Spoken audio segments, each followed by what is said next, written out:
माझ्या तुकोबारायांची शिकवण आहे, एकटं चालायला कधी घाबरू नका. कधी कोणाची बरोबरी करायची नाही आणि स्वतःला कधी कोणापेक्षा कमी समजायचं नाही. कष्टाचं खायचं आणि रुबाबात जगायचं. सोडून जाणाऱ्यांनो आमची विचारपूस करू नये. आम्ही काल मस्त होतो आणि आत्ता तर जबरदस्त आहोत.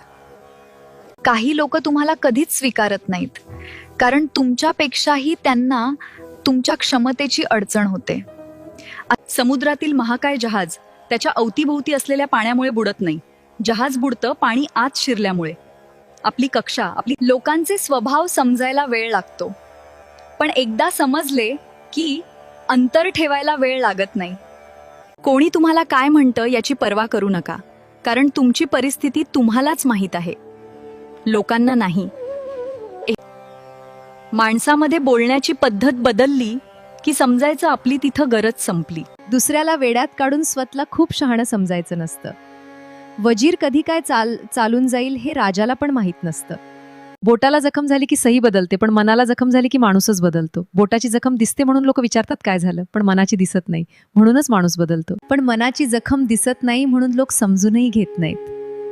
म्हणून लक्षात ठेवा, शब्द बोलताना जपून बोला, कारण बोटाची जखम भरते पण मनाची जखम अनेकदा आयुष्यभर राहते.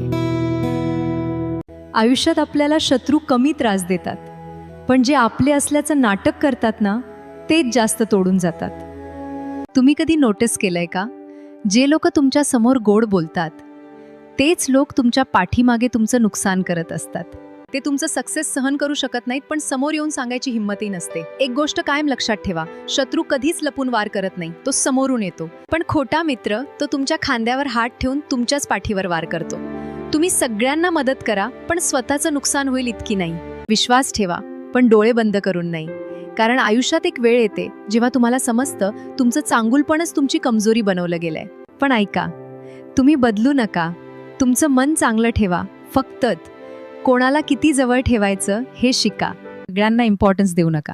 जे तुम्हाला व्हॅल्यू देतात फक्त त्यालाच द्या. आयुष्य खूप छोटं आहे, म्हणून खोट्या लोकांपासून दूर राहा आणि स्वतःवर काम करा.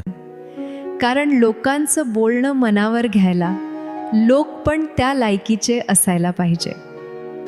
इथे निर्णय माणसांवर नाही, फायद्यावर घेतले जातात. ज्यांची गरज उरत नाही त्यांना हळूच बाजूला सरतात.